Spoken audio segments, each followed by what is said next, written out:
Você já parou para pensar na profundidade da palavra de Deus, que revela não apenas seus planos para a humanidade, mas também seus olhos perscrutadores sobre o coração de cada um de nós e, de forma ainda mais específica, sobre a própria igreja?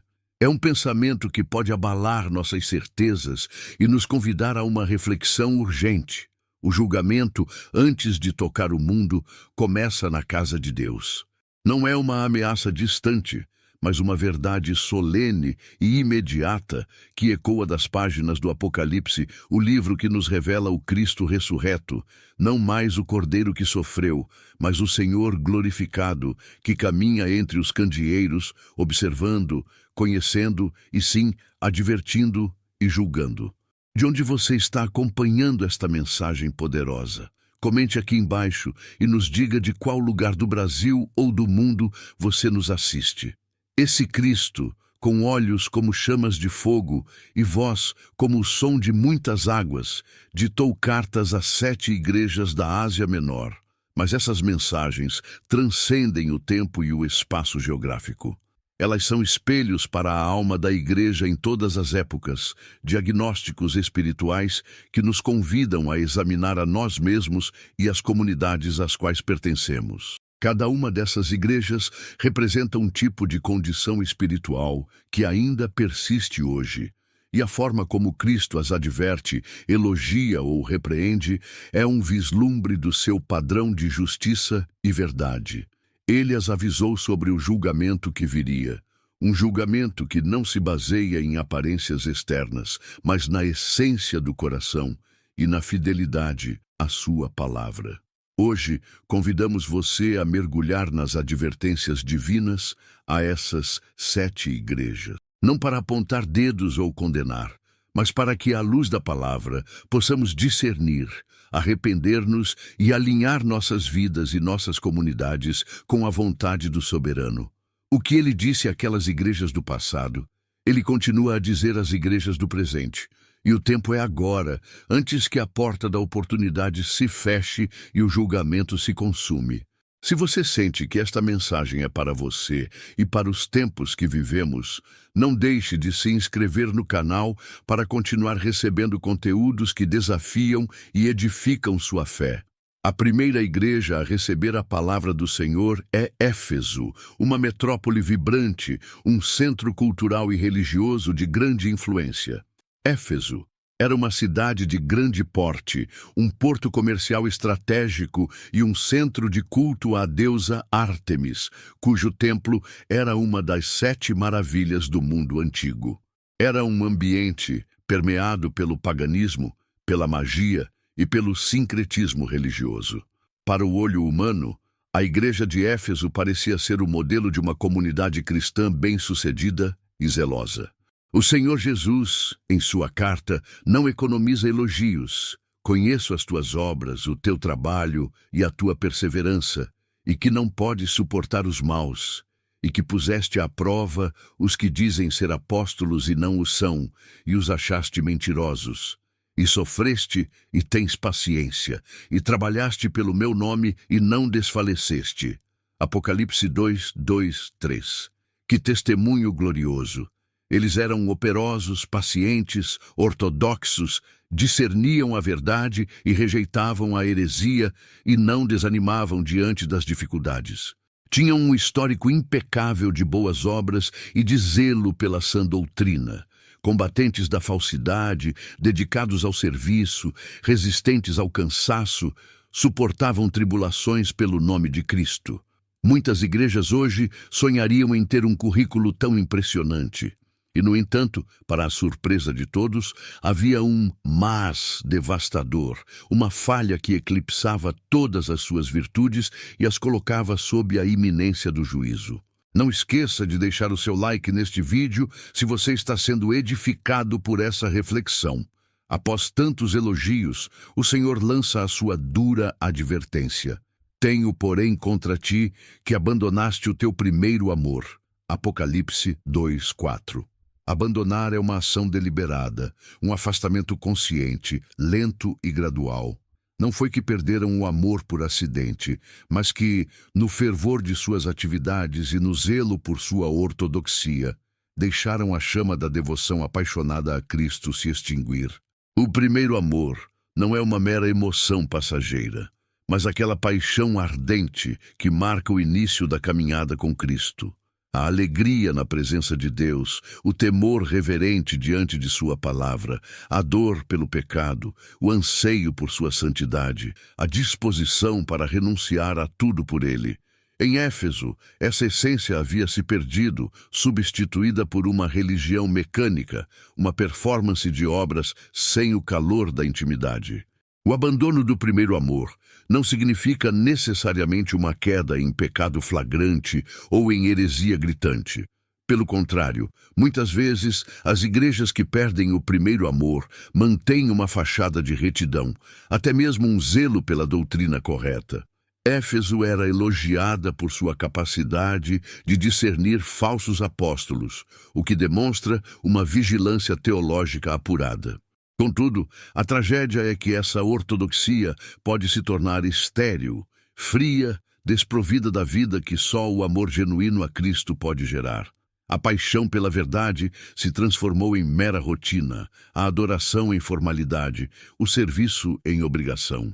O fervor inicial, a pureza da devoção desinteressada, a fome e sede de Deus acima de tudo, foram sufocados pelo ativismo e pela preocupação em manter as aparências. Não se trata de uma falha moral, mas de uma deficiência vital no coração, um esvaziamento da fonte da verdadeira adoração e serviço. Essa é uma das formas mais sutis e perigosas de julgamento que pode atingir uma igreja. A remoção da presença, ainda que a estrutura permaneça de pé. Jesus adverte: lembra-te, pois, de onde caíste, e arrepende-te, e pratica as primeiras obras, senão virei a ti, e removerei do seu lugar o teu candeeiro, se não te arrependeres. Apocalipse 2:5. O candeeiro representa a presença de Cristo e o testemunho da igreja no mundo. É a luz que a distingue, o sinal visível de que o Senhor habita ali. Uma igreja sem o primeiro amor pode continuar funcionando. Seus membros podem continuar se reunindo, cantando e pregando, mas o céu pode estar em silêncio. A glória pode ter partido. Que tragédia maior do que uma comunidade que tem nome de viva, mas está morta em sua essência, um corpo sem o sopro vital do Espírito.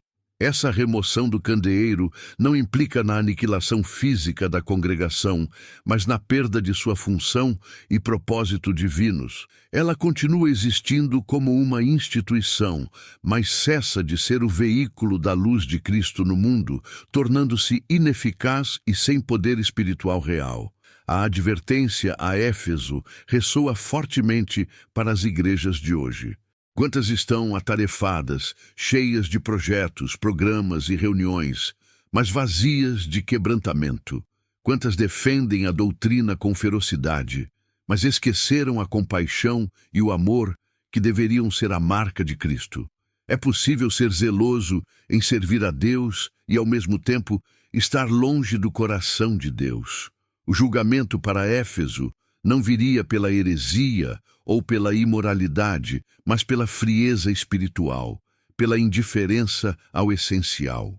O chamado ao arrependimento é, portanto, um chamado a retornar à simplicidade do amor a Cristo, a priorizar a intimidade sobre a atividade, a presença sobre a performance.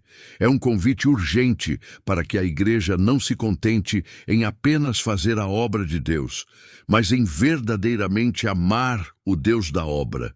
O que é o primeiro amor, senão a experiência inicial da conversão, onde Cristo era tudo, onde sua presença era palpável e seu desejo era a única prioridade? Voltar a essas primeiras obras significa retomar a entrega radical, a devoção sem reservas, a busca incessante por Ele e por sua face, antes que a rotina e o formalismo transformem a fé em uma casca vazia. Este é o primeiro sinal de que uma igreja pode estar sob o juízo de Deus, a ausência do brilho do primeiro amor. Se você ainda não se inscreveu no canal, esta é a sua chance de se aprofundar em verdades como estas. Em um contraste gritante com Éfeso, a igreja de Esmirna recebe do Senhor apenas elogios, sem nenhuma repreensão. Esta é uma das duas igrejas, junto com Filadélfia, que Cristo não encontra nada para criticar, e o motivo é profundo. Jesus se apresenta a ela como o primeiro e o último que foi morto e reviveu. Apocalipse 2:8. Uma identificação que fala diretamente à experiência daquela comunidade. A autorrevelação de Cristo, que passou pela morte e triunfou, é um bálsamo para aqueles que estão sofrendo perseguição. Ele se identifica com a dor deles, pois ele mesmo a experimentou e a venceu, garantindo que o sofrimento, quando suportado com fidelidade, leva à vitória. Esmirna era uma igreja que vivia sob intensa perseguição e sofrimento, e sua história é um testemunho vívido da resiliência da fé. Era uma cidade rica e leal ao Império Romano, um centro de culto imperial. E os cristãos que se recusavam a adorar o imperador eram severamente oprimidos, tanto pelas autoridades romanas quanto pela comunidade judaica local, que os caluniava e os via como ameaça, acusando-os falsamente e incitando a população contra eles. O Senhor Jesus conhece cada detalhe da sua realidade.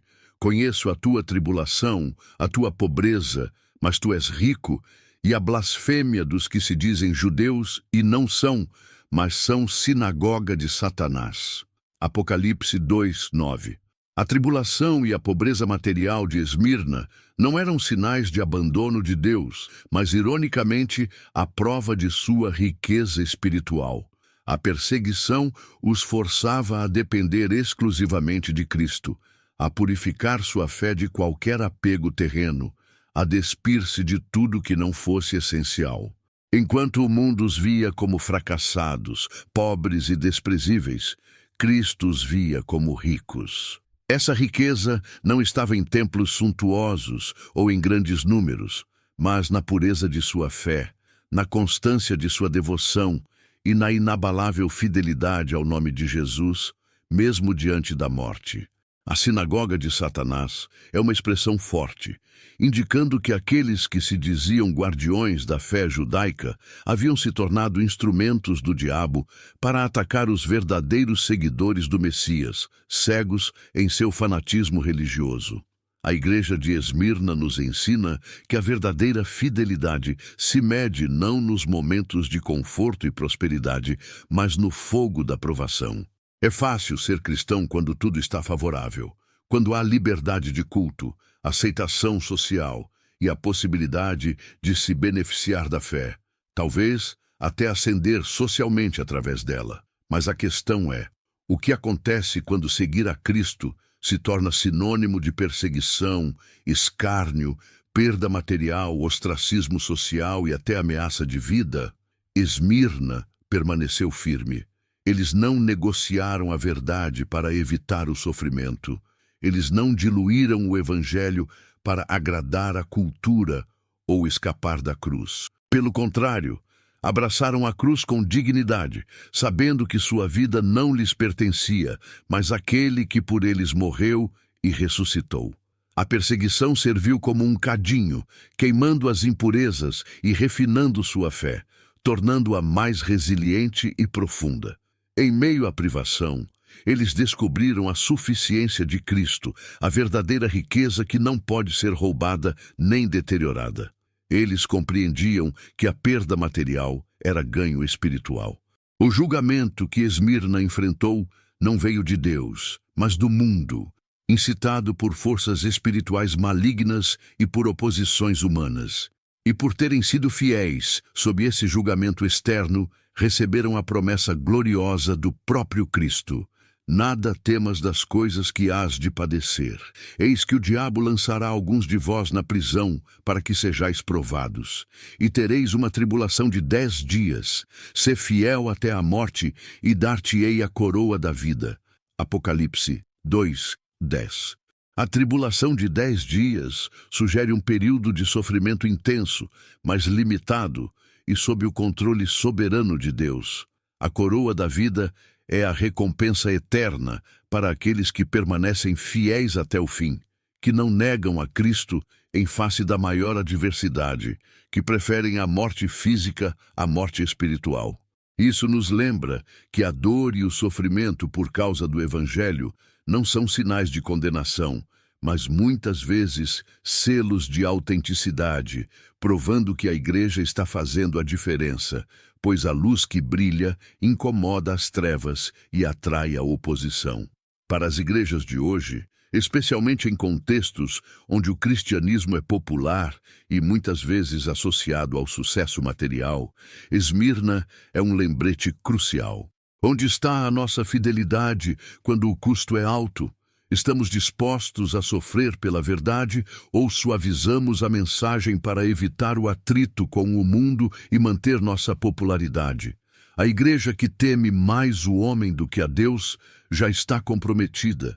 A igreja que busca a aprovação do mundo acima da aprovação de Cristo já está em perigo e pode estar se desviando do caminho.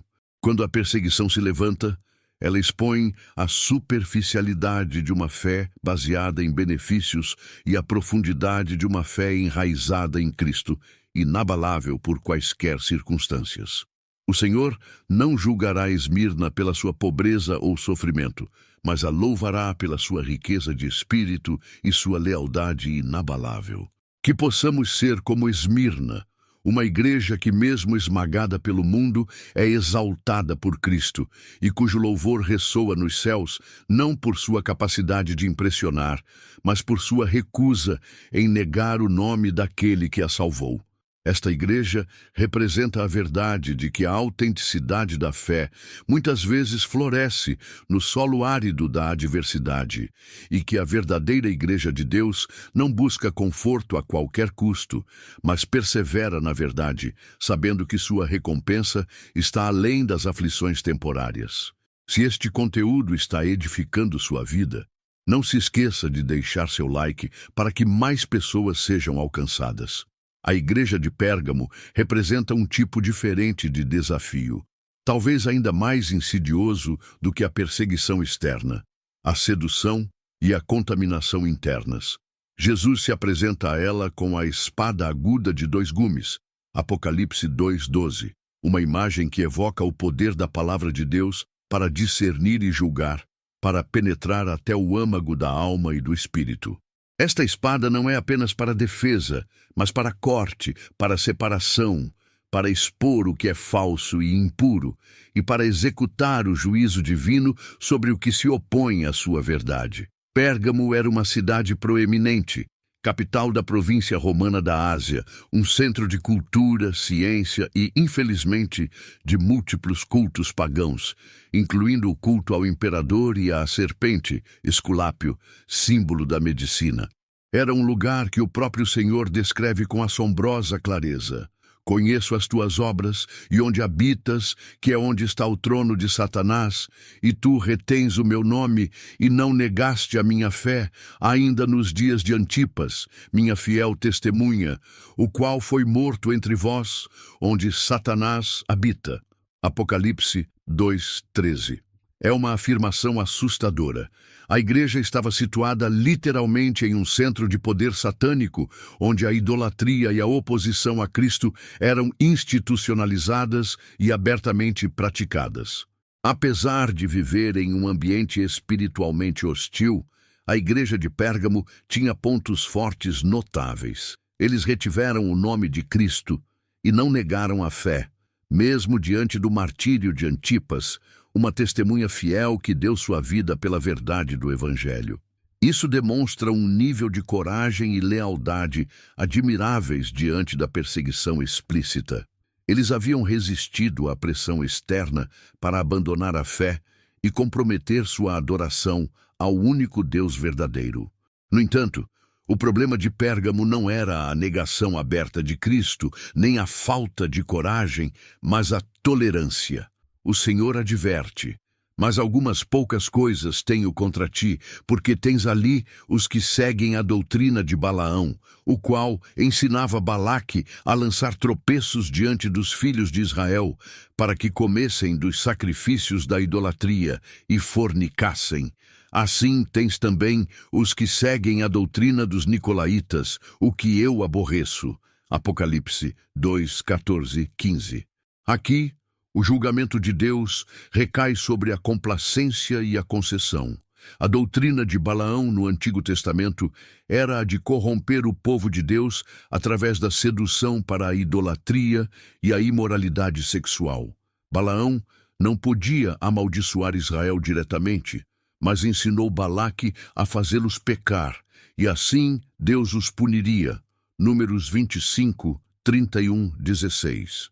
No contexto de Pérgamo, a doutrina de Balaão simboliza a corrupção espiritual através da imoralidade e da idolatria, muitas vezes disfarçada de liberdade ou adaptação cultural, um chamado para não ser radical demais e para se misturar com o mundo.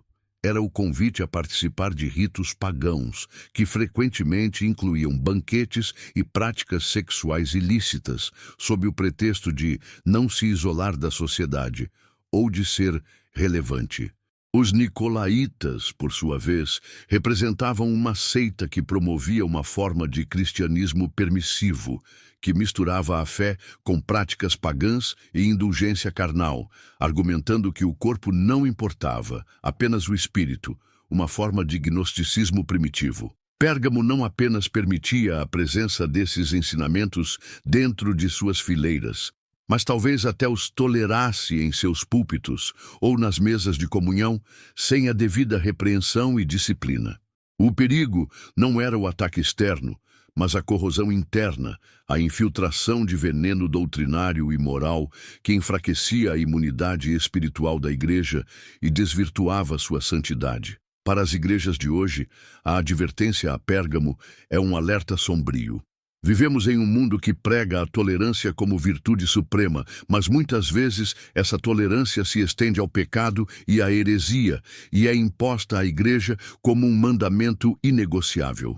Quantas igrejas, em sua busca por relevância e aceitação social, em vez de confrontar o mundo, começam a suavizar a verdade do Evangelho, a relativizar a santidade de Deus e a comprometer os princípios bíblicos claros. Quando o Evangelho é adaptado para não ferir sensibilidades, ele perde também o poder de curar, de libertar e de transformar. Quando a pregação se torna autoajuda e o arrependimento é substituído por positividade vazia e motivacional, a igreja se transforma em um palco de entretenimento e aceitação sem convicção, e não mais em um altar de adoração genuína e quebrantamento. A presença de Deus não pode coexistir com a contaminação doutrinária e moral. A tolerância ao pecado no arraial de Deus é uma afronta à sua santidade e uma abominação aos seus olhos. A igreja que se rende ao mundo pode continuar lotada, barulhenta e com uma agenda cheia, mas espiritualmente está falida, como Sardes, e sujeita ao juízo. O púlpito se transforma em palco para a exaltação do homem, o pregador em motivador ou influencer, a adoração em entretenimento vazio. O pecado não é mais confrontado e odiado, mas acomodado e justificado. O nome de Jesus pode ser citado, mas sua autoridade é rejeitada em favor das tendências culturais e das opiniões humanas. Isso é apostasia, e ela começa sempre com pequenas concessões, quase imperceptíveis, uma verdade suavizada aqui, um princípio relativizado ali, até que o coração já não ouve mais a voz do Espírito e o discernimento se perde. O julgamento para Pérgamo seria a vinda de Cristo com a espada da minha boca. Apocalipse 2,16. Um lembrete de que a palavra, que é vida para os fiéis, é também juízo para os que toleram o erro e não se arrependem. O Senhor espera que sua igreja seja um farol de verdade, um baluarte contra o erro, não um porto seguro para a mentira e a impureza. A promessa é de que aqueles que vencerem receberão o maná escondido, e uma pedrinha branca com um novo nome. Apocalipse 2:17. Símbolos da verdadeira vida, da provisão divina e da intimidade com Deus, em contraste com os banquetes idólatras e a falsa identidade. A igreja que tolera o erro, em vez de combatê-lo e purificá-lo, está sujeita ao juízo divino, pois sua inação se torna cumplicidade e sua luz se apaga. Que esta reflexão possa te inspirar a compartilhar este vídeo com quem precisa ouvir.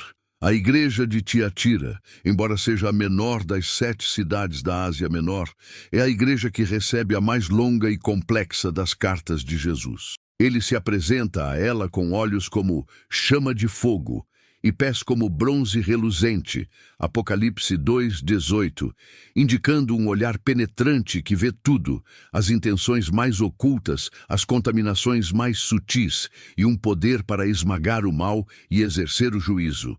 O bronze reluzente, metal resistente e purificado pelo fogo, sugere a solidez, a perfeição e a retidão de seus julgamentos.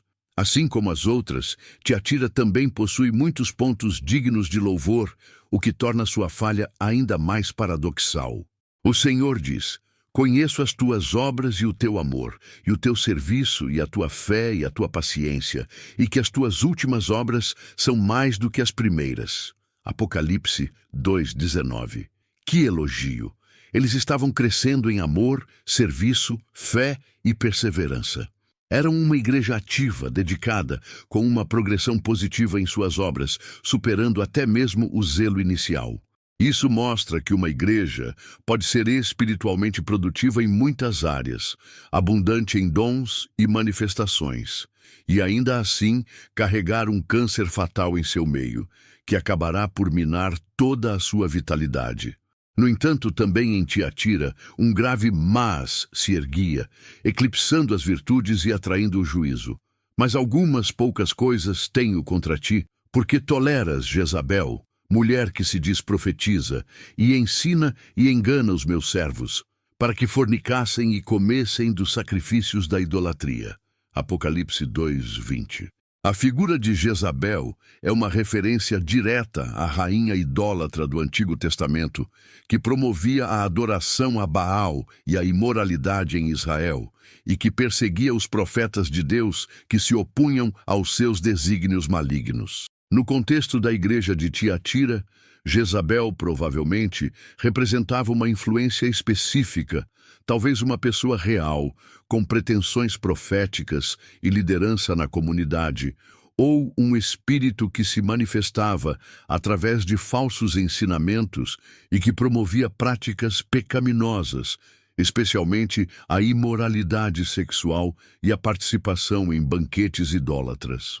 Essas práticas eram comuns nas guildas comerciais da cidade, associações de ofício que eram vitais para a subsistência econômica.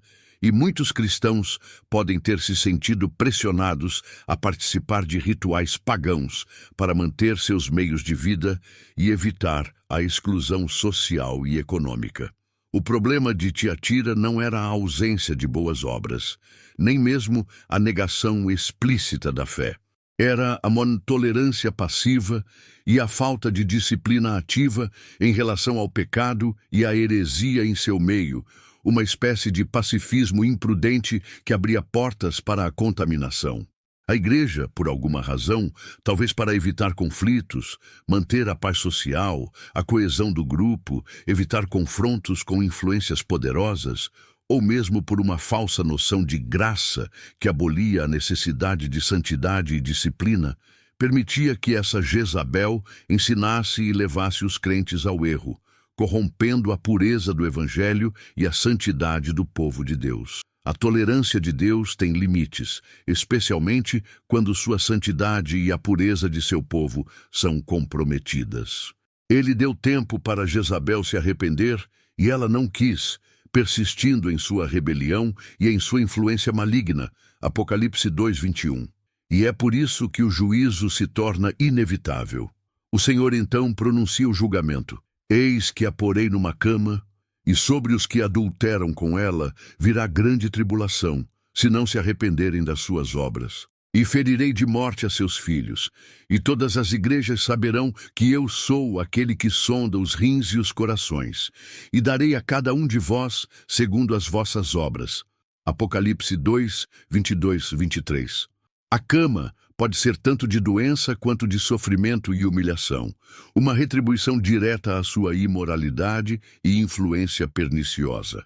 Os filhos de Jezabel seriam seus seguidores, e aqueles nascidos de seus ensinamentos corrompidos, indicando que aqueles que seguem e são corrompidos por essa influência perniciosa também sofrerão severas consequências, até mesmo a morte física, um juízo divino sobre a rebelião persistente.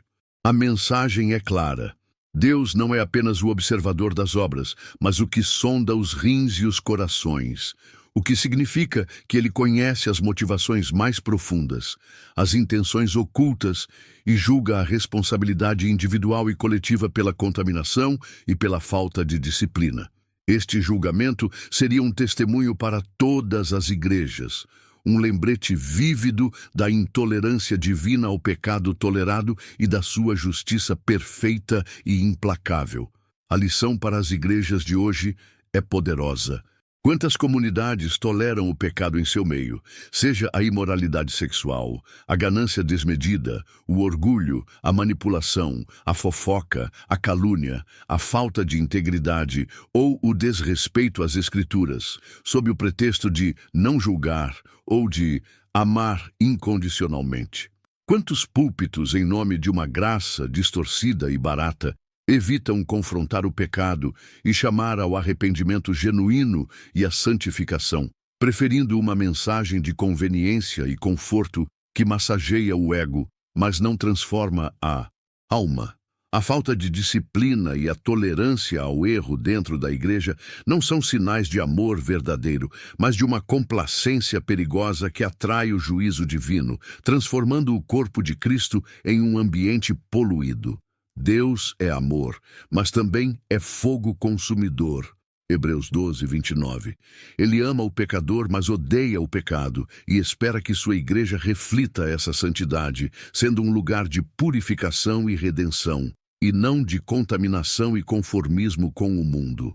Tiatira nos lembra que o julgamento divino virá sobre aqueles que não apenas praticam o mal, mas que o toleram, o justificam e permitem que ele se enraize na comunidade, tornando-se cúmplices da iniquidade. A prosperidade e a atividade de uma igreja não são desculpas para a negligência moral e doutrinária.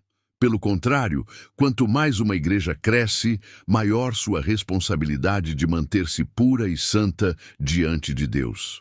O Senhor Jesus espera que sua igreja seja um baluarte da verdade e da santidade, um lugar onde a luz de Cristo expulsa as trevas, não um refúgio para as Jezabéis de cada época.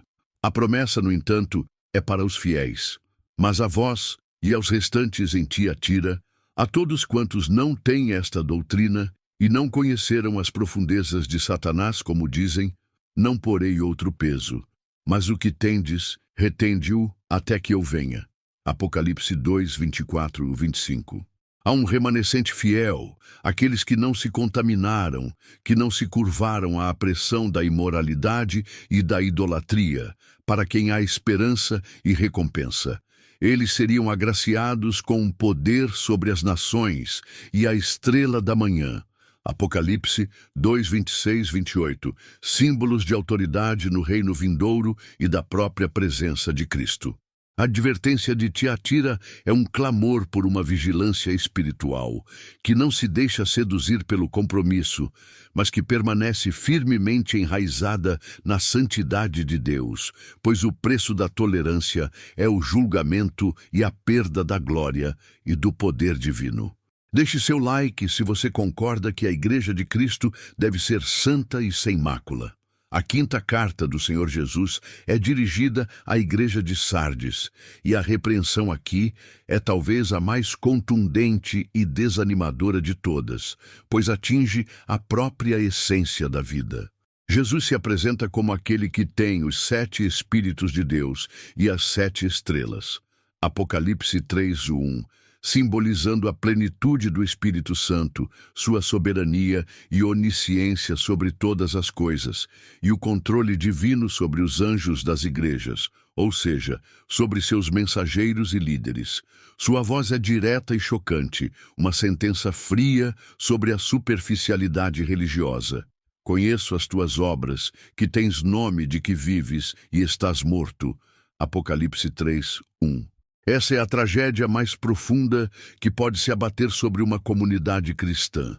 Parecer viva aos olhos humanos, ter uma reputação de vitalidade, um histórico de sucesso, um nome respeitável na sociedade religiosa, mas estar espiritualmente inerte, sem a essência da vida divina, sem o pulso do Espírito.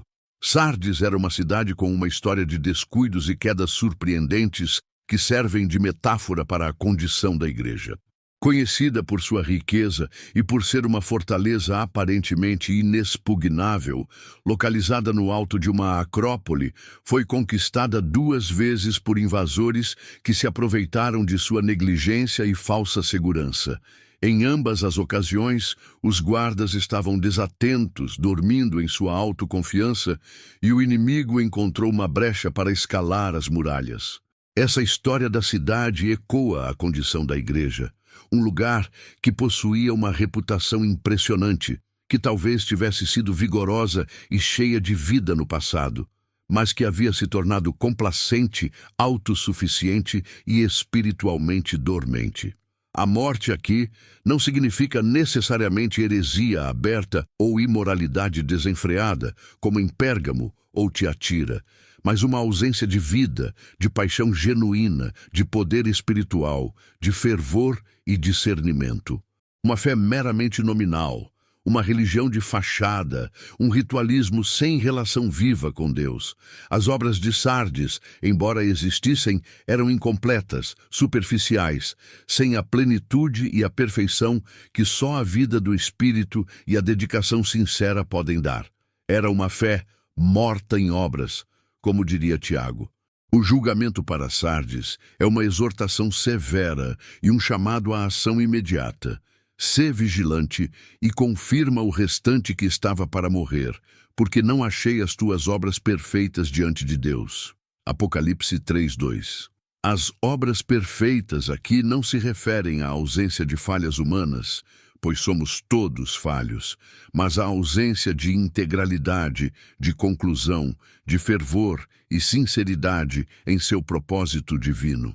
O que eles faziam era incompleto, superficial, sem o fogo do Espírito e sem a aprovação divina.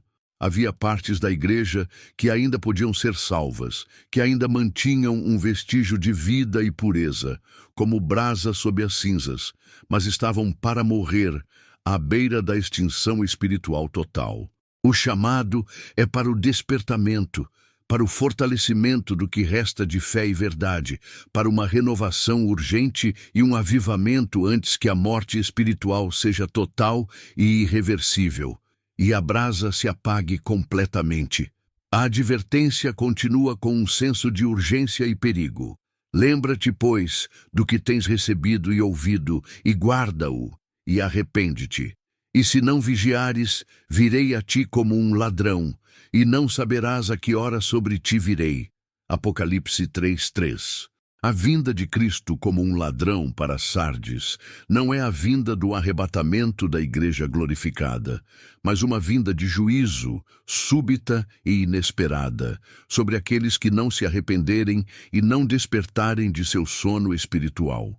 Isso significa que é possível que uma igreja, ou mesmo crentes individuais, estejam tão imersos em sua autoenganação e letargia, tão confiantes em sua reputação e seu passado, que não percebem a urgência do tempo e a iminência da intervenção divina. A memória do que receberam e ouviram, a verdade do Evangelho, a experiência inicial da conversão, o mover do Espírito, as doutrinas fundamentais, é o ponto de partida para a restauração. É preciso voltar às raízes, à fonte da vida. Para as igrejas de hoje, Sardes é um espelho desconfortável. Quantas igrejas têm belos prédios, programações cheias, líderes carismáticos, uma boa reputação na comunidade e nas redes sociais, mas estão mortas por dentro. Onde a pregação é morna e sem poder de convicção, a adoração é sem paixão e meramente performática.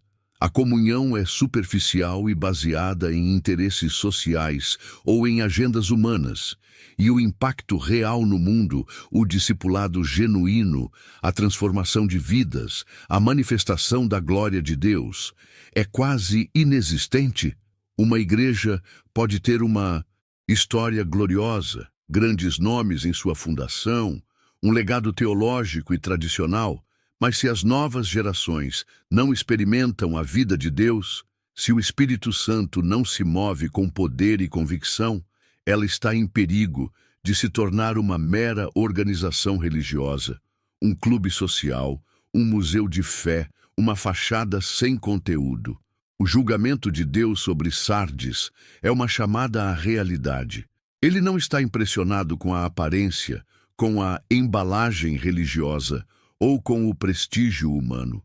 Ele sonda o coração, busca a vida, a autenticidade e a vigilância.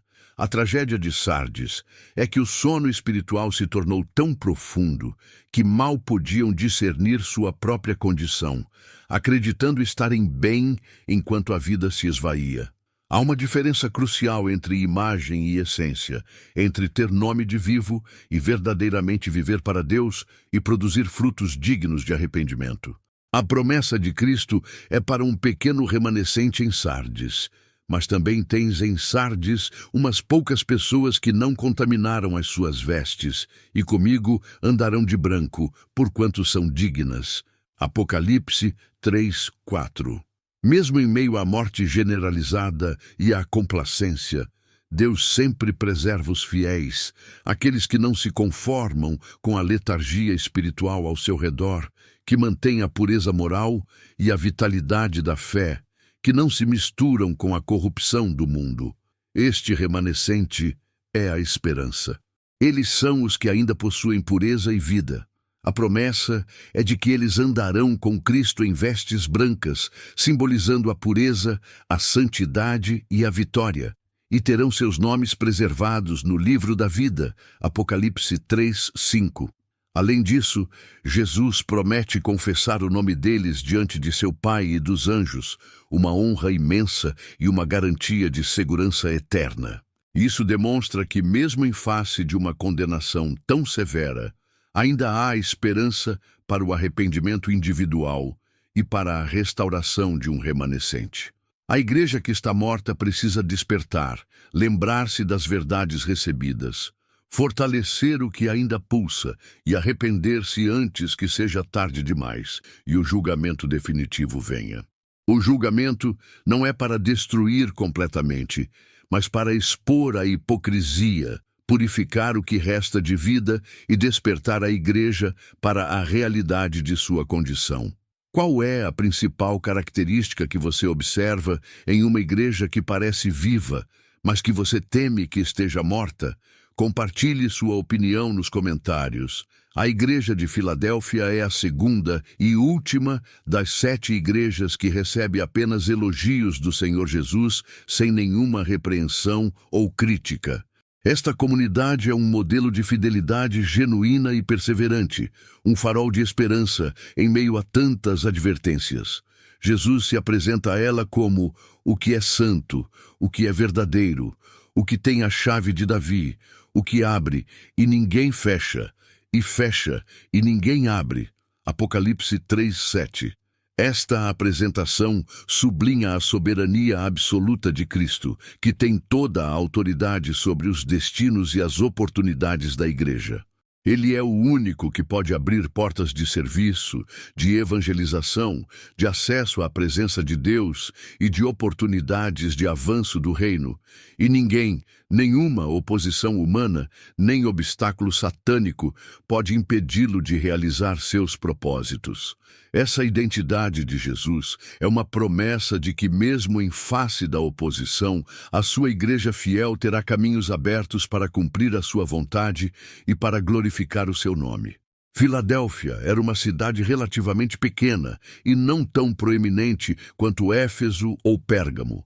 Situada em uma região de terremotos frequentes, a vida era instável e incerta, o que pode ter contribuído para a dependência de seus habitantes em algo mais sólido e duradouro. Sua igreja provavelmente também não possuía grandes riquezas ou influência política, nem talvez um vasto número de membros que pudessem causar impacto social. E é precisamente essa condição que o Senhor reconhece e honra, o que é um grande contraste com a autossuficiência de Laodiceia. Conheço as tuas obras, eis que diante de ti pus uma porta aberta e ninguém a pode fechar, porque tendo pouca força, guardaste a minha palavra, e não negaste o meu nome. Apocalipse 3:8. Que contraste poderoso com a igreja de Sardes, que tinha nome de viva, mas estava morta. Filadélfia tinha pouca força, talvez significando poucos recursos humanos, pouco poder de persuasão mundana, ou talvez até mesmo uma comunidade pequena e humilde, mas era rica em fidelidade e poder espiritual. A sua força não residia na dimensão terrena, em suas habilidades ou recursos, mas na dimensão divina, na dependência e obediência a Cristo. O grande mérito de Filadélfia estava em sua fidelidade à palavra de Deus e em não negar o nome de Cristo. Em um mundo de compromissos e relativismos, onde a fé muitas vezes é diluída para se ajustar às modas culturais, onde a verdade é negociada por popularidade ou conveniência, eles se mantiveram firmes na verdade, não adulteraram a mensagem do Evangelho, não se envergonharam de Jesus e de seus ensinamentos, mesmo que isso lhes custasse a aceitação social. Esta não é uma fidelidade passiva, mas ativa e resoluta. Eles guardaram a palavra, o que implica em obedecê-la integralmente, defendê-la com coragem contra a heresia e contra os ataques do mundo e vivê-la como o guia supremo para a vida e a fé. Sua pouca força humana não impediu que fossem poderosos em espírito, porque sua força vinha de uma fonte inesgotável, a obediência e a lealdade a Cristo e a sua palavra, que é vida e poder. O Senhor os elogia por não cederem à pressão, para negar a fé ou para se conformarem com o espírito da época, que frequentemente exigia a adoração ao imperador ou a outras divindades. Eles escolheram a cruz em vez da coroa terrestre. Para as igrejas de hoje, Filadélfia é um farol de esperança e um modelo de autenticidade. O tamanho, a riqueza, a popularidade, o prestígio social ou a influência política não são os critérios de Deus para a aprovação. Muitas igrejas buscam ser grandes, influentes e bem-sucedidas aos olhos do mundo, e acabam comprometendo a palavra e a cruz para alcançar esses objetivos, tornando-se mundanas. Filadélfia nos lembra que a verdadeira grandeza de uma igreja reside em sua fidelidade simples, humilde e inegociável à Escritura e ao nome de Jesus. Onde a palavra de Deus é a autoridade suprema e final em todas as questões de fé e prática, onde não se negocia a verdade para agradar a homens, ali Deus habita com poder e as portas se abrem para o seu mover, para a evangelização eficaz e para a verdadeira comunhão. As promessas a Filadélfia são extraordinárias e indicam o favor divino sobre aqueles que permanecem fiéis. O Senhor promete fazer com que aqueles que os perseguem e se dizem judeus, mas não são, que são a sinagoga de Satanás, venham prostrar-se aos seus pés, reconhecendo o amor de Cristo por eles e a bênção divina que repousa sobre a igreja fiel. Apocalipse 3:9. Isso é uma humilhação para os inimigos e uma vindicação gloriosa para os fiéis. Além disso, por terem guardado a sua palavra de perseverança, ele os guardará da hora da tentação que há de vir sobre todo o mundo, para tentar os que habitam na terra. Apocalipse 3:10. Esta é uma promessa de proteção especial em tempos de grande tribulação, um sinal do cuidado divino sobre aqueles que valorizam a sua palavra acima de tudo. Essa proteção não é necessariamente um livramento físico do sofrimento, mas uma preservação espiritual em meio à prova, mantendo sua fé intacta e seu caráter purificado. A mensagem para Filadélfia é um encorajamento para todas as igrejas que, em meio às suas limitações e fraquezas, escolhem a fidelidade. Não importa se a igreja é pequena, se não tem recursos abundantes, se é desprezada pelo mundo e pela elite intelectual. Se ela guarda a palavra, ela é rica. Se ela honra as Escrituras e se submete a elas, ela é poderosa. Se ela permanece firme quando outros caem na apostasia, ela é aprovada por Deus. O julgamento para Filadélfia não é de condenação, mas de reconhecimento e exaltação. A autoridade de uma igreja não está na eloquência de seus pregadores ou no carisma de seus líderes, nem na sofisticação de seus programas ou na grandiosidade de suas construções, mas no quanto ela se submete à Escritura. O Senhor Jesus virá em breve, e ele conclui com uma exortação final. Vem sem demora, guarda o que tens, para que ninguém tome a tua coroa. Apocalipse 3:11. A coroa aqui é o galardão da fidelidade, a recompensa pela perseverança na verdade, um lembrete de que no final somente a lealdade a Cristo importa, e que essa lealdade será abundantemente recompensada. Filadélfia é o exemplo de que uma igreja de pouca força pode ser um gigante de fé aos olhos de Deus, e que o juízo de Deus sobre ela é de aprovação e bênção, e não de condenação. Se você sente que este vídeo te ajudou a entender melhor a palavra de Deus e a importância da fidelidade, considere se inscrever para mais conteúdos como este. A última das 7 igrejas, Laodiceia, recebe a mais dura e contundente das repreensões do Senhor Jesus. É a única igreja que não recebe nenhum elogio, apenas uma crítica devastadora. Isso, por si só, já é um sinal alarmante de sua condição. Jesus se apresenta a ela como o Amém, a testemunha fiel e verdadeira, o princípio da criação de Deus. Apocalipse 3:14. Esta apresentação sublinha sua autoridade inquestionável para julgar e para revelar a verdade sem rodeios, para expor a realidade por trás das aparências enganosas. Ele é o Amém, a verdade final e inalterável, e sua testemunha é inquestionável, pois ele é a origem e a sustentação de toda a criação, o Alfa e o Ômega. Ele não pode ser enganado ou manipulado pela autoenganação. Laodiceia era uma cidade extremamente próspera, localizada em uma importante rota comercial. Era famosa por sua riqueza financeira, suas indústrias têxteis, especialmente lã preta e macia, de alta qualidade muito cobiçada. Um centro médico renomado, especialmente para pomadas para os olhos, o famoso colírio frígio. E um centro financeiro que até recusou ajuda imperial após um terremoto, confiando em seus próprios recursos e demonstrando grande orgulho. A cidade, contudo, tinha um problema crônico de abastecimento de água. Não tinha uma fonte de água potável fria e fresca, como em Colossos, nem água quente para banhos termais, como em Hierápolis, que ficava a 10 quilômetros. Em vez disso, dependia de um aqueduto que trazia água de fontes termais a 10 quilômetros de distância. Ao chegar em Laodiceia, a água já estava morna, com depósitos minerais que a tornavam intragável e vomitável. Essa característica geográfica se torna uma poderosa metáfora para a condição espiritual da igreja. O Senhor descreve a condição da igreja com a metáfora da água. Conheço as tuas obras, que nem és frio nem quente. Quem dera fosses frio ou quente. Assim, porque és morno e nem és frio nem quente, vomitar-te-ei da minha boca. Apocalipse 3, 15 e 16. A mornez espiritual é a condição mais detestável para Cristo.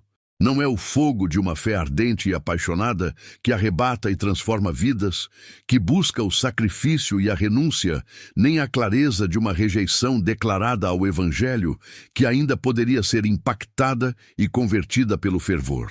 É a indiferença, a apatia, a complacência, a ausência de fervor e de compromisso verdadeiro. Ser frio poderia significar ser alheio a Cristo, talvez até um incrédulo, mas com a possibilidade de ser impactado e incendiado pelo calor do Evangelho. Ser quente é ser zeloso, cheio de vida e paixão por Deus, servindo-o com fervor e dedicação total. Mas ser morno é ser uma mistura insípida, sem vitalidade para despertar e sem clareza para ser confrontado, pois se auto-engana em uma falsa segurança. É a pior forma de auto-engano religioso, pois ela se sente confortável em seu estado, sem perceber que é inútil para o reino de Deus e ofensiva ao paladar de Cristo. A imagem de vomitar-te-ei da minha boca expressa uma repulsa visceral e um julgamento de total rejeição, indicando que sua condição é intolerável para o Senhor.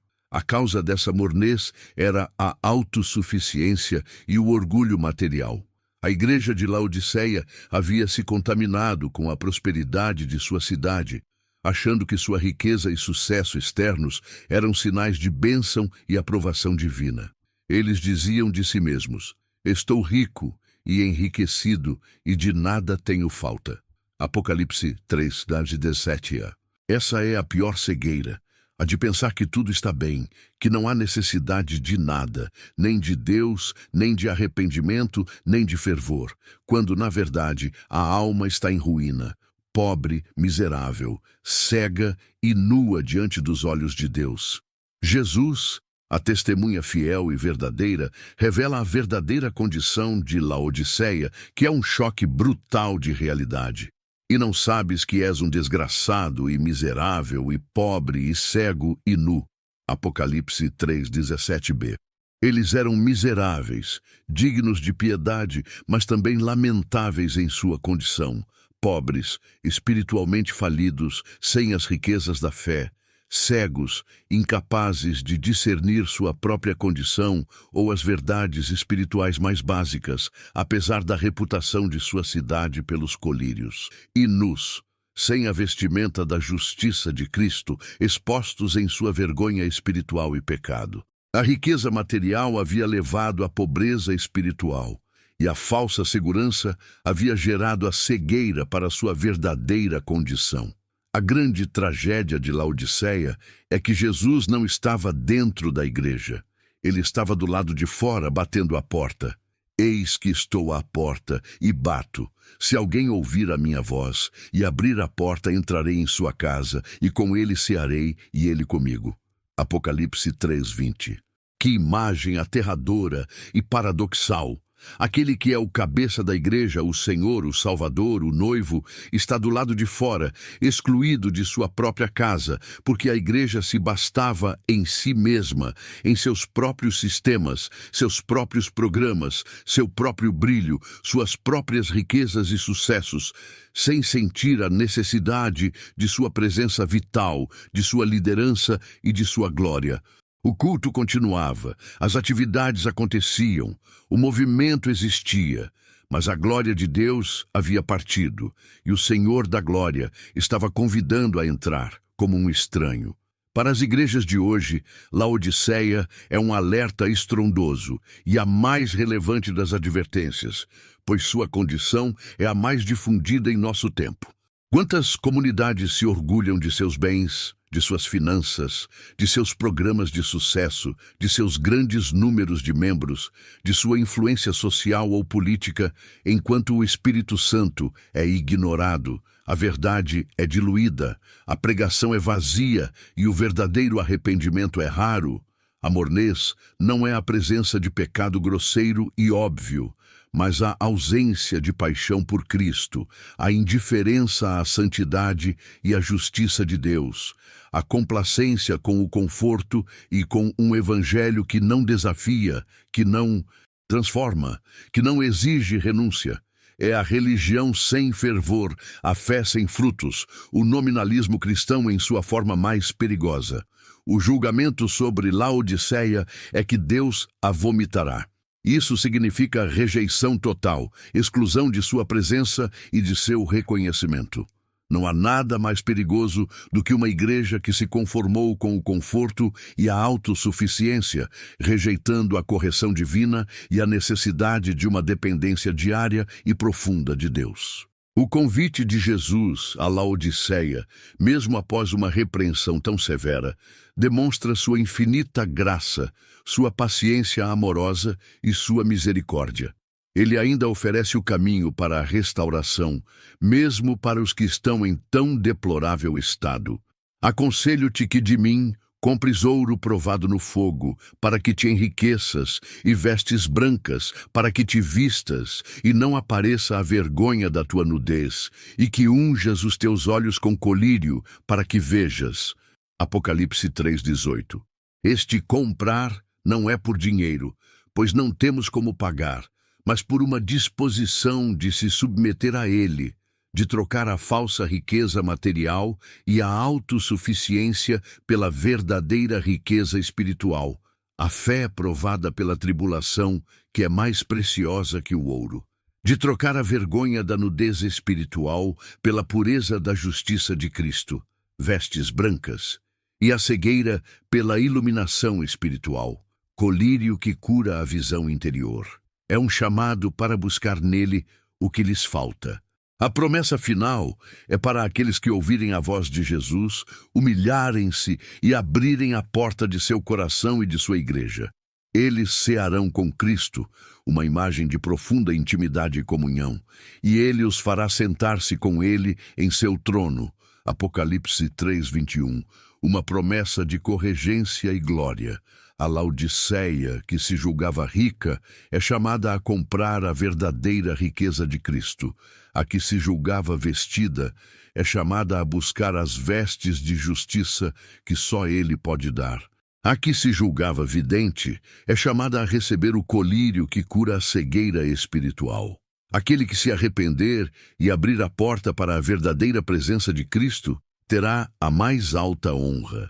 O julgamento de Laodiceia é um clamor para que as igrejas de hoje despertem de sua complacência, reconheçam sua verdadeira condição e convidem Jesus de volta ao centro de suas vidas e ministérios, antes que a porta se feche para sempre e a repulsa divina se torne definitiva e irreversível.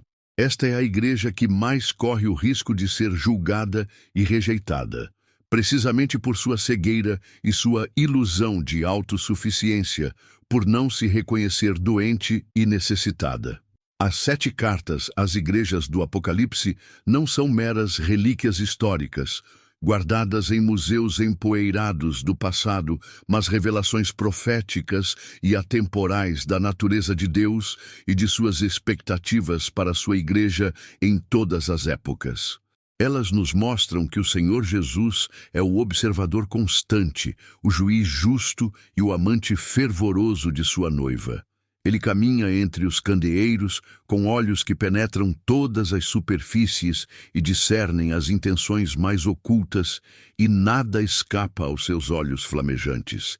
Ele conhece as obras, as motivações, as falhas, as virtudes e as hipocrisias de cada comunidade que leva o seu nome.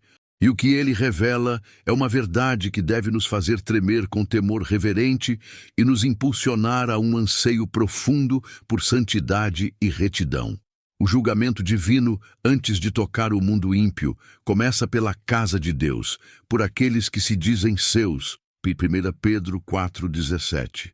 Não há esconderijo para a hipocrisia, a mornidão, o compromisso com o pecado ou a inautenticidade.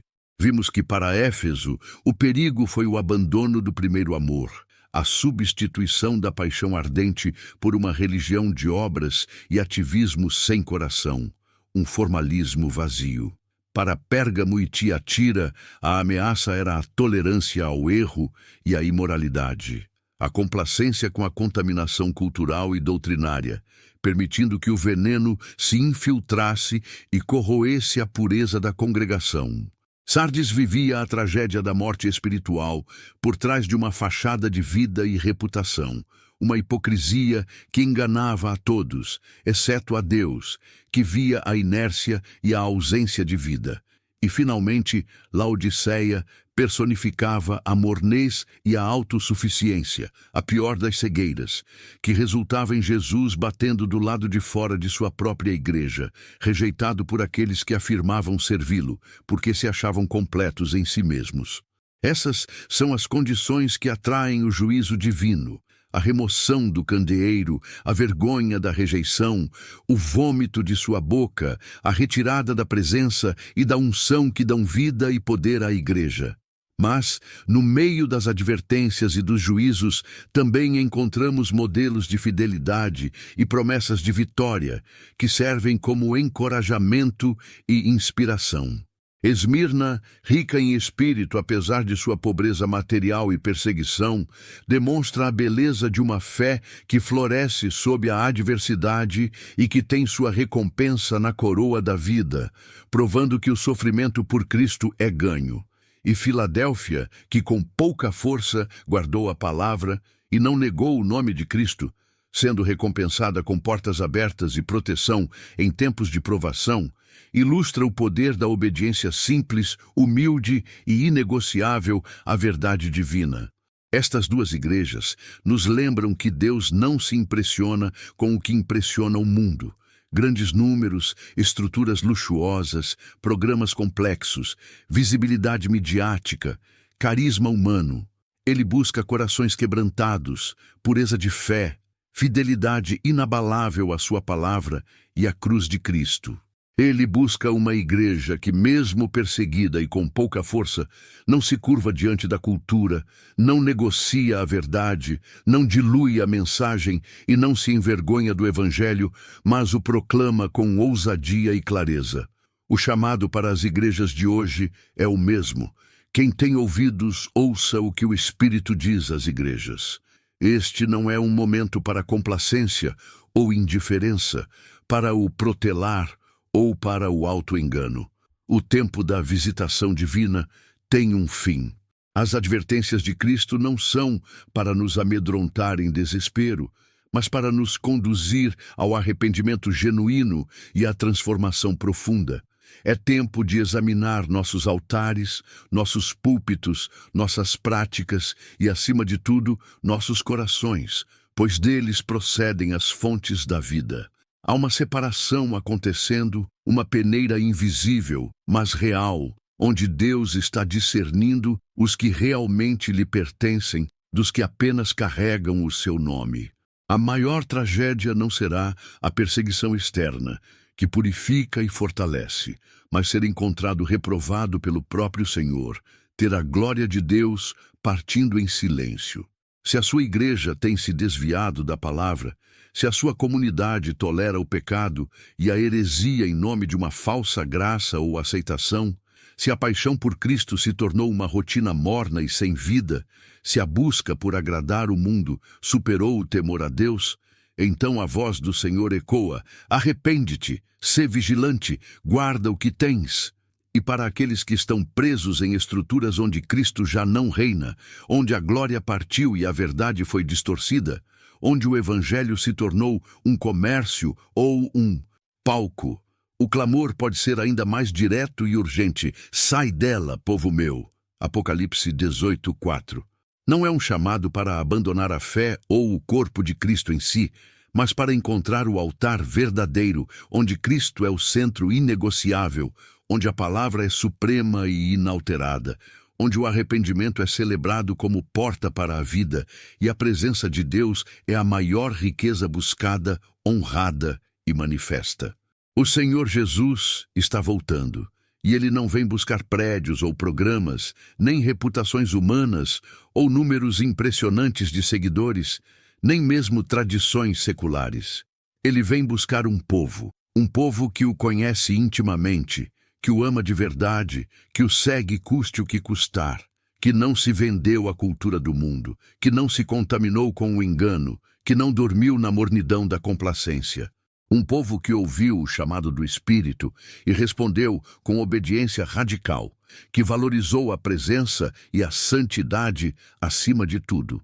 Que esta mensagem possa ser um catalisador para um profundo exame de consciência e para um retorno apaixonado ao coração do Evangelho.